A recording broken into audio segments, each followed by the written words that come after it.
I'm in trouble.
Not good.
Here we go.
am I? Is this real? Or has insensate madness claimed me? Paxeltech.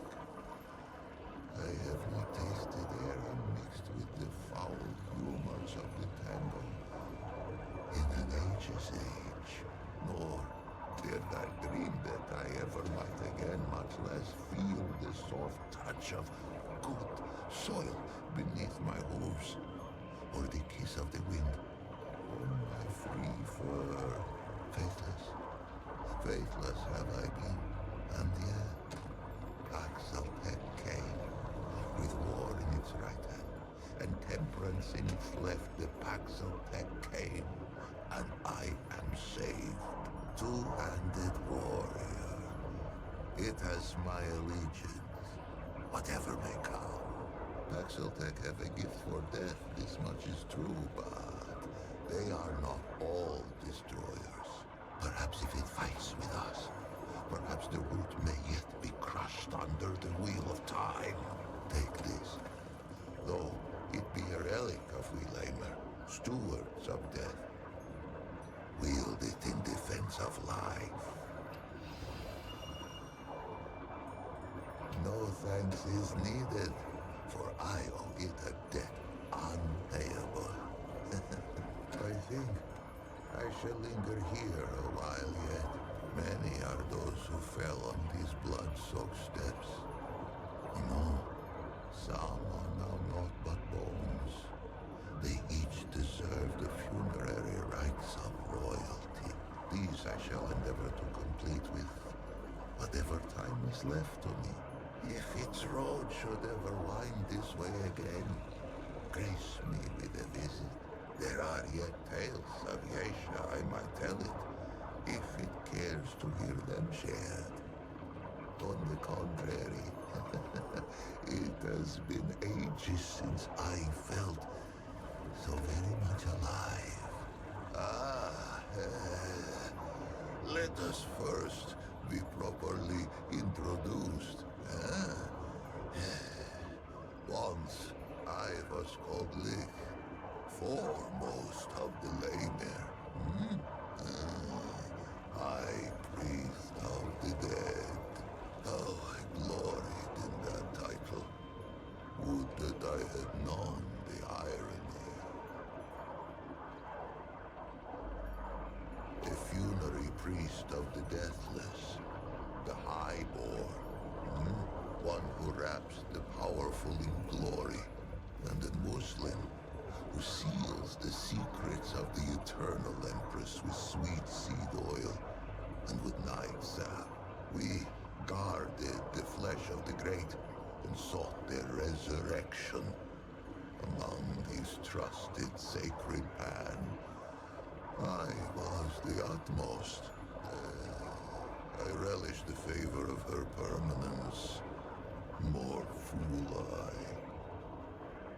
For many epochs, the highborn did not fear the flow of time, for the fruit of the Thane tree kept it at bay.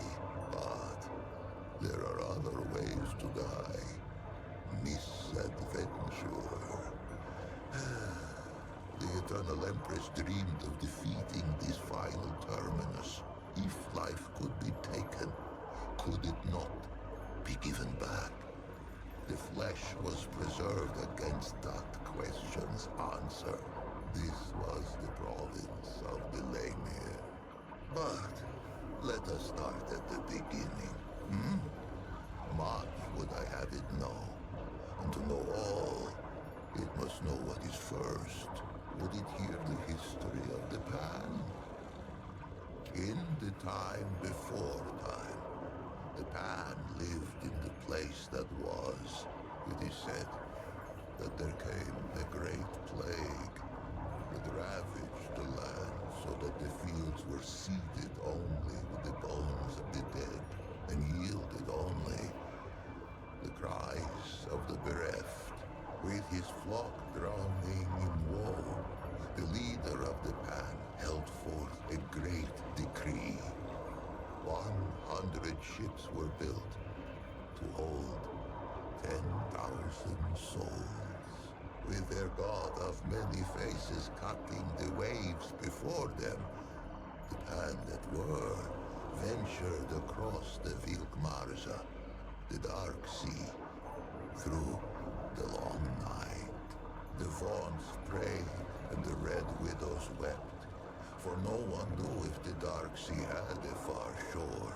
100 days lit the 100 ships, and 100 nights drew their swaddling across them too.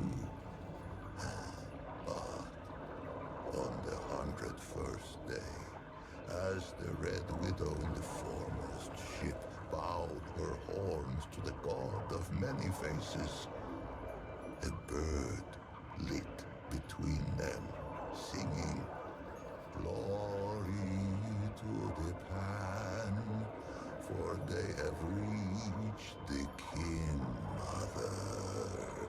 Yesha rose like the dawn before them, unseen, untamed, and free. The king who was, him known to the Pan as Colket the War-Handed, later Colket the Woebegone, and at last was Colket the Wise. Quick of blade was he in his youth, a fearsome general who watered the tree of progress with the lifeblood of many enemies. But the exploits of youth brought Colket no peace in age. They say he took the plague as fate's judgment against his warlike eye. Fate offered a choice: flee the land of his fathers, or end his line as the king of death. Colket hesitated no more in pilgrimage than he had in war. He raised up ships as once he had raised regiments. He sailed from the place that was with a heart full of hope. He was never to see Asia's shores.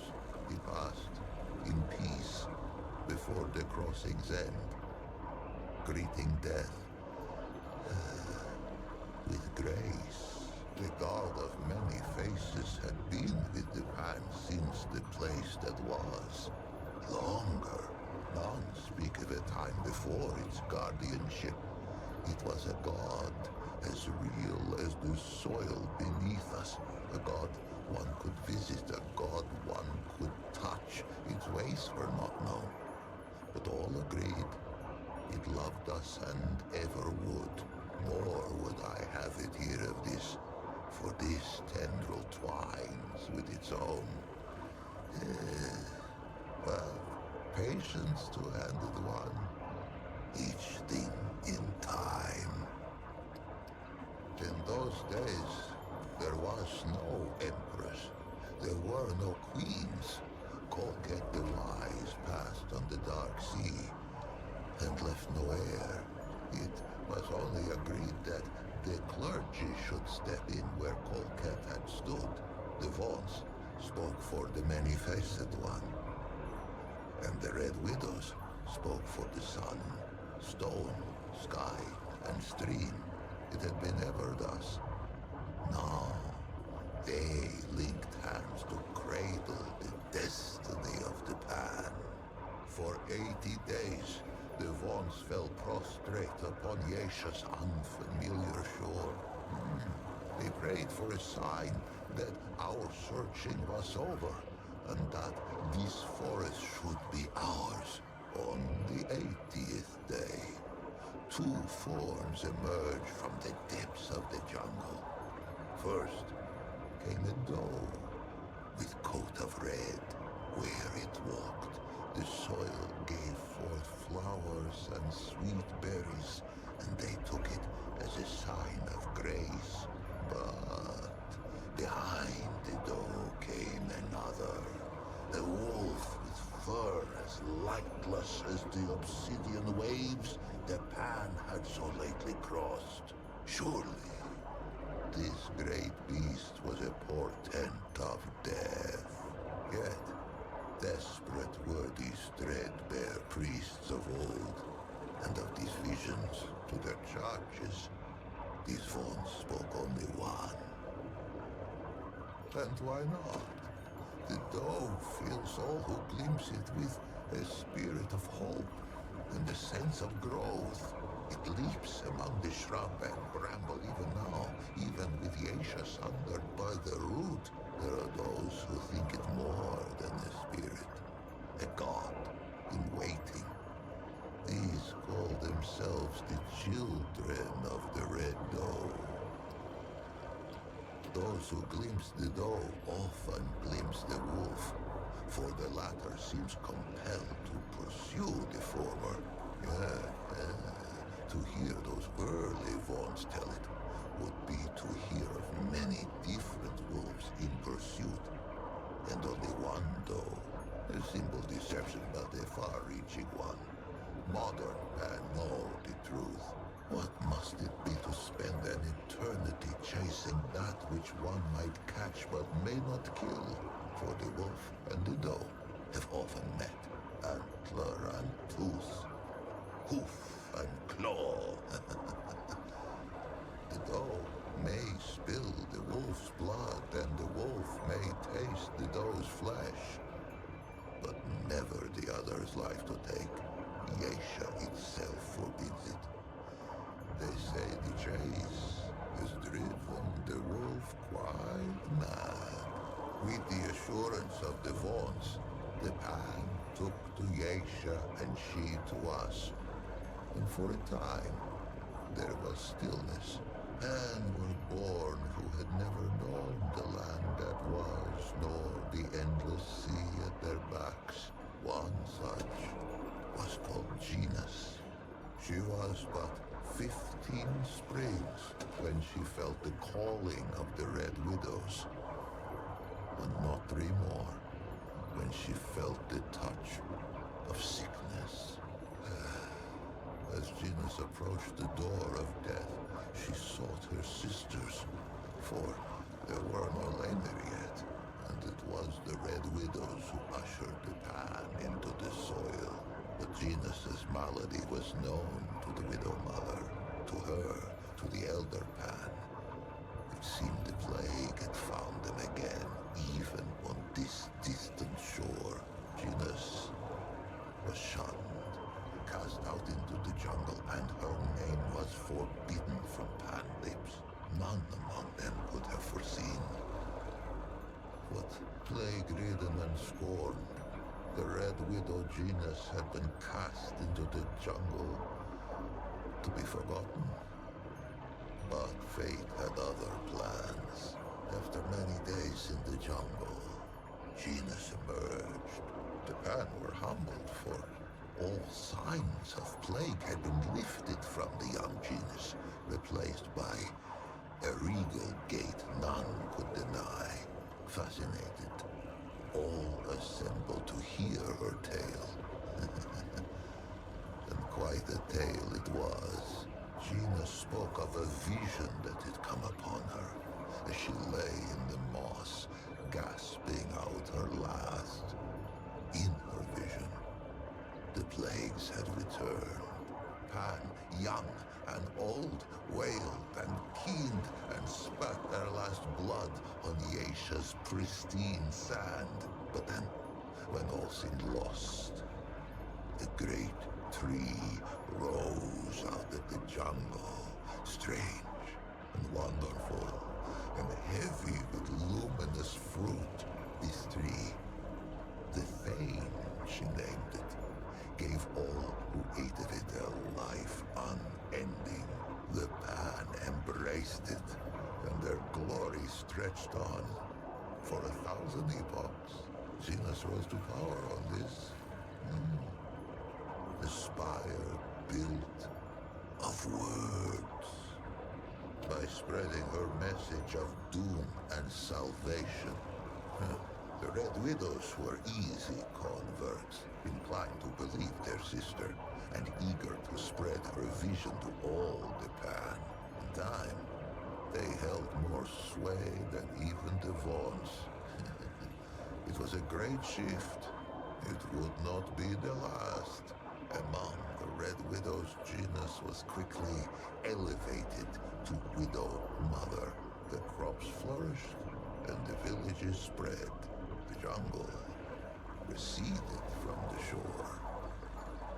It is difficult to say. Genus has had charge of her own legend for an age of ages.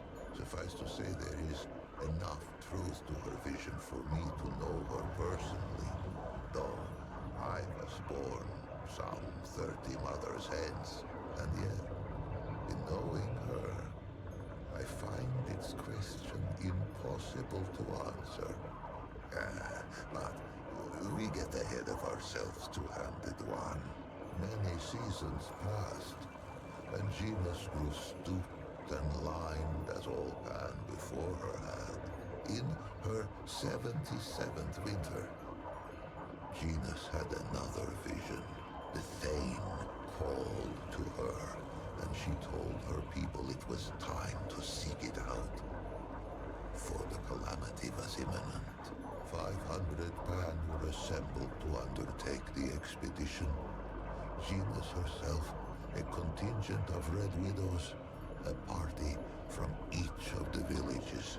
Many imagined they would never see their queen again.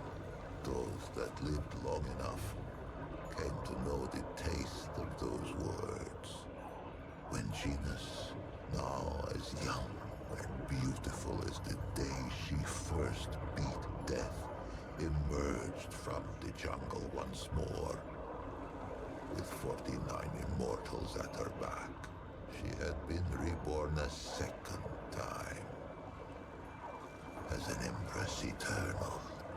For years they searched the forest, battling hunger, storms, and beasts red of tooth and claw.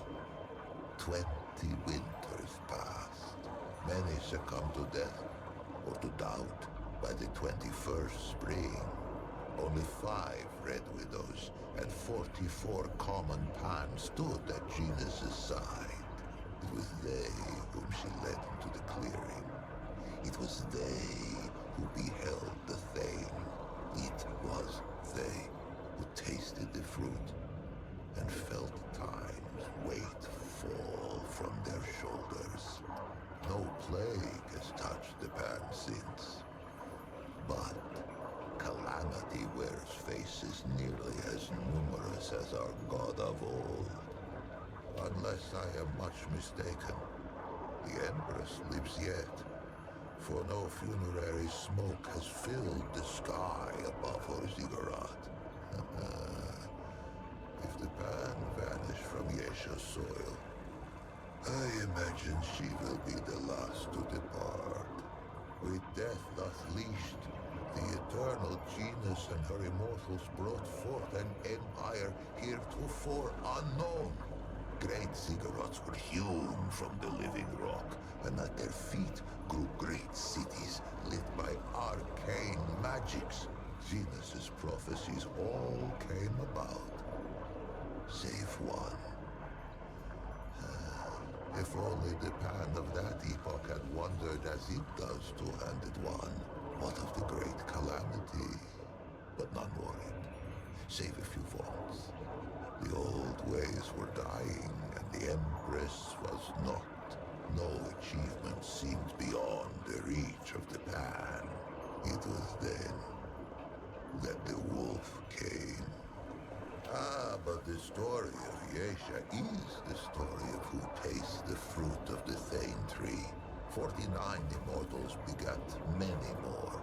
A deathless aristocracy. They traded favor with the Empress, traded years of life itself like fishmongers at market.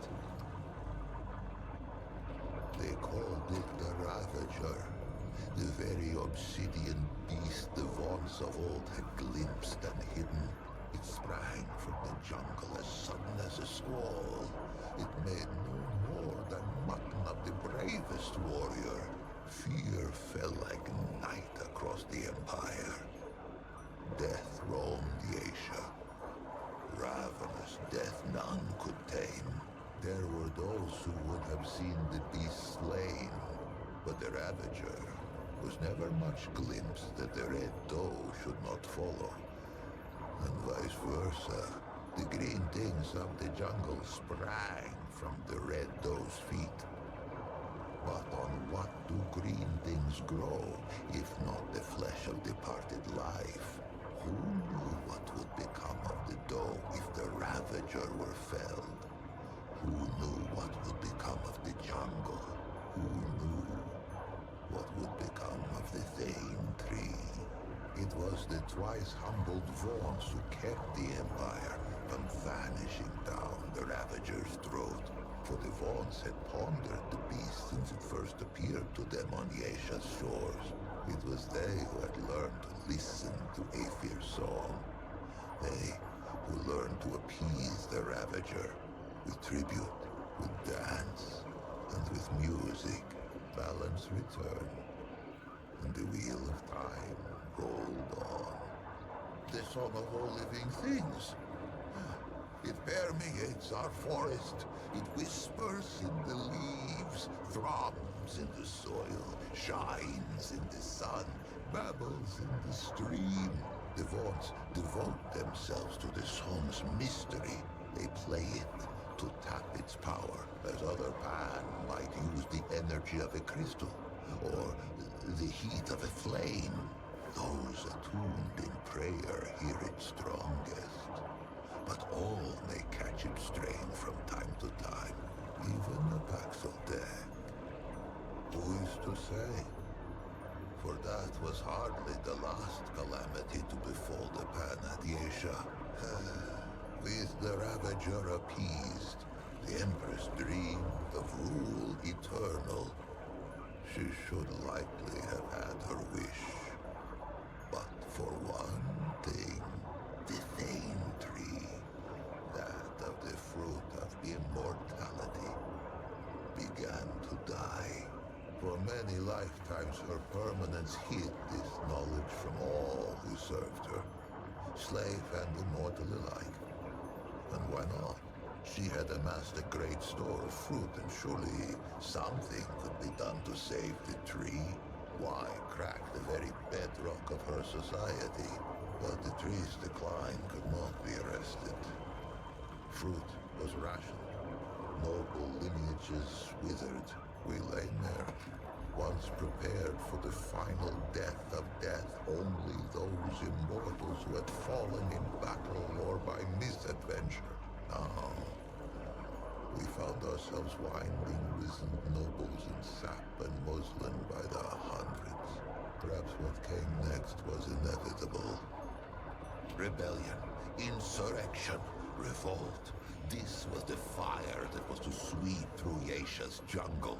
For a life of lifetimes, the Eternal Empress had hidden the decline of the Thane tree, but like the Vaughns of old, had underestimated the power of one young, plague-addled Red Widow.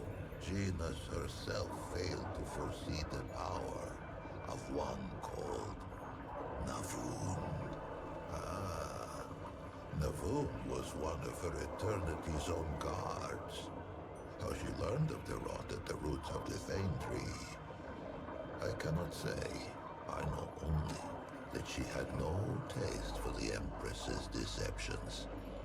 Navun fled the ziggurat and spread the news far and wide. Her words found home in the ears of the gull. Yesha's slave caste.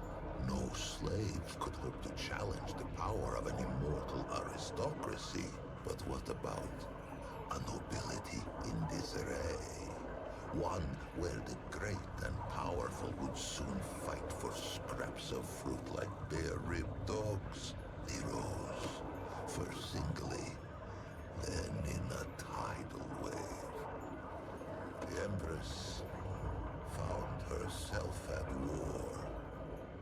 Perhaps she might have won, if not for the Destroyer. Ever was Gina served by the Red Widows. She was still Widow Mother. Is still, if such a thing has any meaning now. Some among the widow's ranks forswore tenderness, and became instead her permanence's highest guard. Genus herself had been the lowest widow in her order, and she had turned back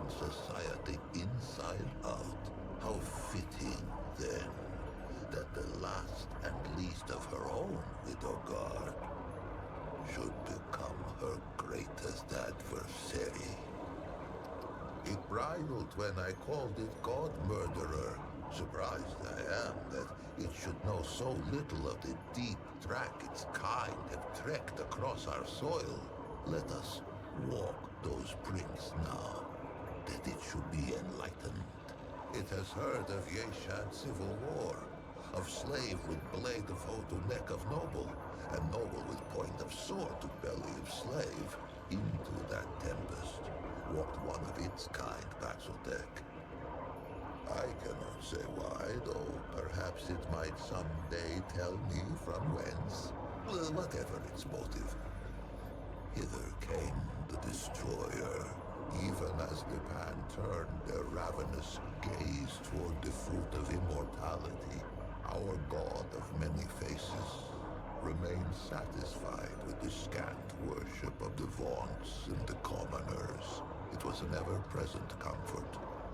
A guardian we scarcely thought of. The destroyer, Paxotech, oh yes, its kind, drove its blade into the pure heart of our guardian. We knew not that it was the god of many faces who kept the root from this world. But in death, many faces' absence was soon felt. In her world already torn by war, where caste let blood of caste, there came reports of some new woe. Travelers spoke of twisted horrors on the road, but we who relished in the weight of this woe only scoffed. Who knew that the very air could rip, that the world itself could tear and spill like a wine skinned under hoof. Oh, how we fought, priest and prince and pauper, side by side, our world's lifeblood drizzling through our fingers as we clutched at the hanging tatters of Yesha's slit throat. Most perished. And I became enmeshed. I thought our tale told, our race run. And yet, among the pan, there is a saying. Why just ask the Rin? I gave the impression, perhaps, that Yesha was uninhabited at the arrival of the pan, save for the doe, the wolf, the birds, and the beasts. This is not so. The Rin slink Yesha's canopy on leathery wings. Perhaps they once thought to defend their forest. But Lash and Lure put that to rest. Lash in that no Rin could hope to withstand the onslaught of energy we Pan have learned to draw from Yesha's native crystal. The Flying Ones have no talent for crystal craft. Lure in that under normal circumstances, Rin eggs reach maturity only with great difficulty. I know not who first discovered the potential for symbiosis between our species. Only that it is a whimsical god indeed who sends the most precious resource one kind could hope to acquire out the hind end of the other. As sure as there is iron in the soil of Yesha, there is irony. It was a pad-footed Paxotech who slew our guardian and brought the root. Would it be so strange to see a Paxotech drive them from our shores? Perhaps. Perhaps as with Genus and the Voon. The strangeness is the point. It has done me a service unpayable. No reward can suffice.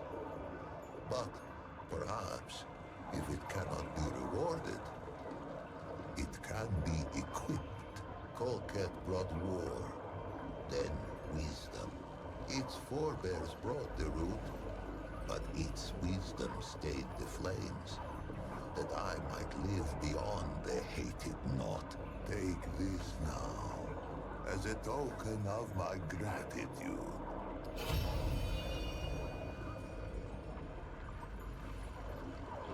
The Pan must put their faith in action and belief, not weapons and walls. I forever owe him thanks, as shall the many souls scattered on these steps. To them I must tend. Be well, two-handed warrior.